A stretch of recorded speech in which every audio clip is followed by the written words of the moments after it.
What about the position of other biggest debtors, as the USA and Japan, for example? So Japan does. Yeah. Japan has by far the highest debt to GDP ratio in the world. It's about Hmm. Yeah. 250%, but almost all of that is domestically held. Hmm.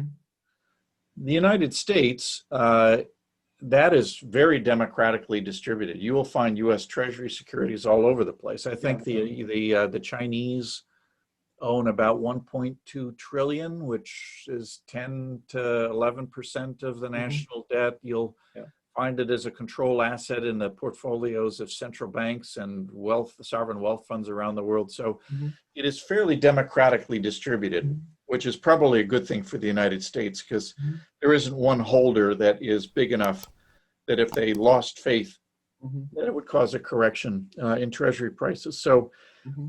look, I'm not proud of the fiscal position of the United States, but relative to other parts of the world, I am less worried about it.